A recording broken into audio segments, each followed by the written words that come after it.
Hello ladies and gentlemen, this is Usman Ali. The video is regarding the solution of the exercise 11.6.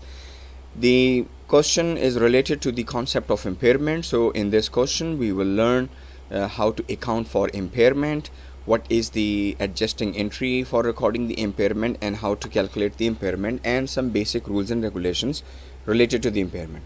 So let's go and explore what do we have in this question. So the exercise 11.16 says presented below is the information related to the equipment owned by the company at December 31st 2007. Assume that the company will continue to use this asset in the future, and as of December 31st 2007 the equipment has a remaining useful life of 4 years.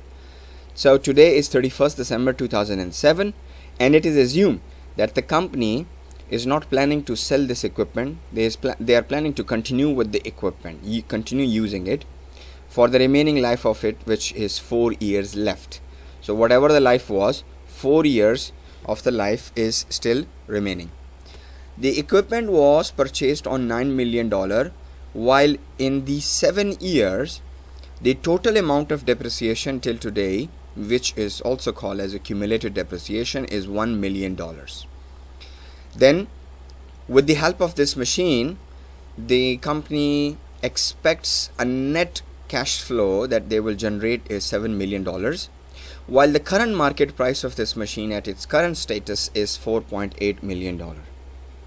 Now we are required to do three things. One, prepare the journal entry, if any, to record the impairment of the assets. So first we have to say, does the concept of impairment applies here or not? If yes, then what is the adjusting entry for recording the impairment, and how much dollar amount would be recorded? Second is, we are required to prepare the journal entry to record the depreciation for 2008, which is our coming year. Now it's kind of change in estimate kind of thing, not same thing but kind of thing. We would go for calculating a fresh depreciation expense per year dollar amount, because if there is an impairment concept, then obviously the remaining value or the carrying amount of this equipment will change, and then depreciation will be recording according to the fresh book value. And then the last one is the fair value of the equipment of the 31st December is 5.1 million. So we need to prepare the entries to record the fair value. So first of all, let's answer part A. Part A will be actually answered by step 1, and we have step 2. So these are the two steps. They are the answer of part A actually. And our objective of part A is to record or the journal entry, to pass the journal entry of impairment. Now we can only pass the journal entry for impairment if we know that do we have any impairment loss or not, and if we do have, then how much is the amount of it. So in order to calculate impairment loss, first, what is our cost of asset? As you can see, cost of asset is $9 million. So I will write it here. What is the total amount of depreciation that has occurred till today? 7 years have gone actually. So till today, $1 million depreciation or accumulated depreciation has occurred. You can see that it's given to us in the numerical. If you subtract $1 million from $9 million, it means the remaining amount, remaining book value or the carrying amount of this equipment is $8 million. So according to our books of accounts, the worth of this equipment is $8 million, while the fair market value is less than $8 million. It is just $4.8 million.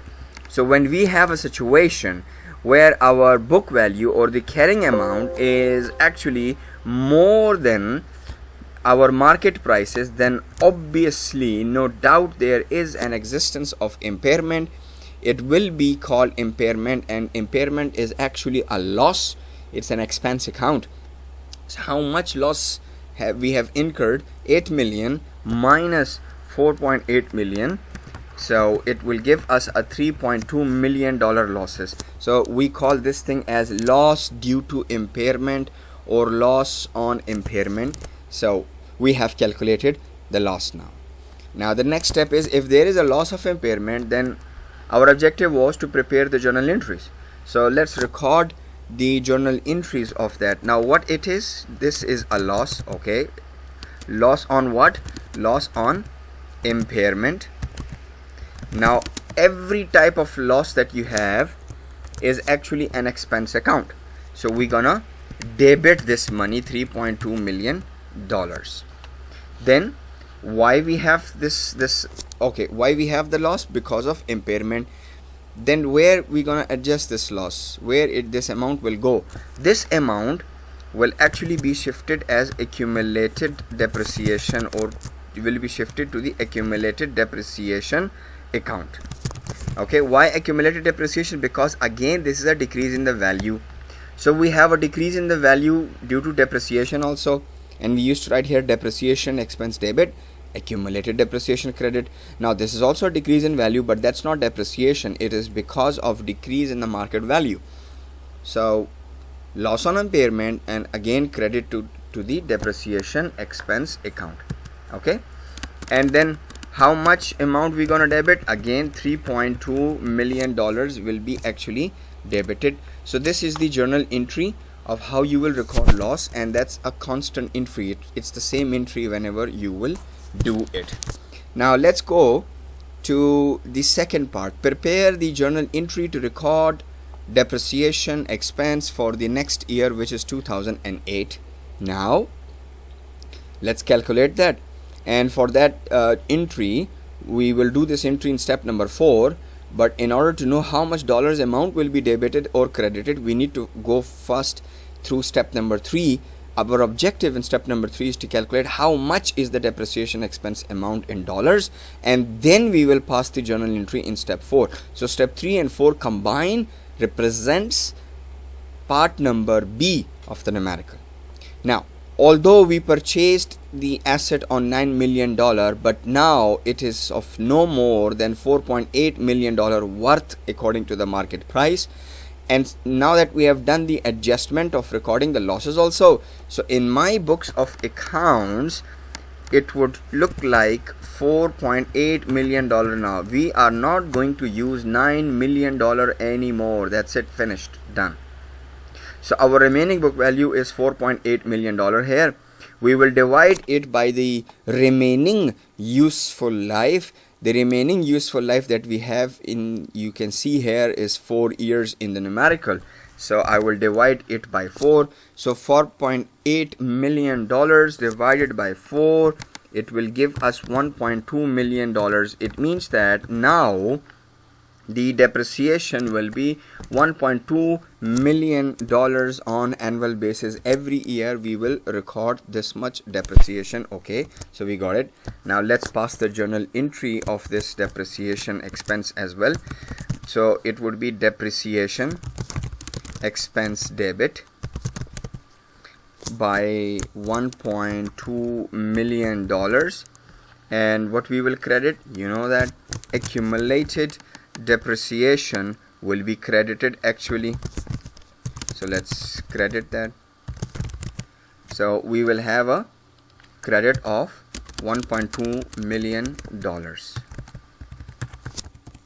Okay, so this is the answer of part number B. Ladies and gentlemen, I hope you got this point as well. Let's go to the third part. In the third part it says the fair value of the equipment on 31st December 2008. What is today? 31st December 2007. We have recorded now the value as $4.8 million, which shows a decrease due to impairment. After 1 year, on 31st December 2008, the same equipment, now the value have increased from $4.8 million to $5.1 million. And we are required to prepare the journal entry necessary to record this increase in fair value. Now, as we are dealing in long-term asset, ladies and gentlemen, so in long-term assets, we do these kind of revaluations after a long time as well. Now, just 1 year before we have done the adjustment and we have reduced the value of the asset due to impairment, technically according to the accounting standards, we are not allowed to readjust it and increase the value of it from 4.8 to 5.1. This is not allowed. So we cannot do that thing. Okay, it's like we have the book value now 4.8 and we have 5.1. So we are not allowed to if a impairment is recorded and then we are not going to reverse full of that impairment or partial of that impairment. So the answer of part C would be no, it is not allowed.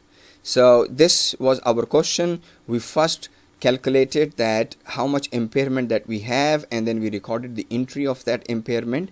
Then the next part, we focused on what will be our new depreciation expense per year or per annum, and then we recorded that depreciation also. And in the third part, we learned that we are not allowed to pass the entries. So this is it, ladies and gentlemen. Thank you very much. Stay safe.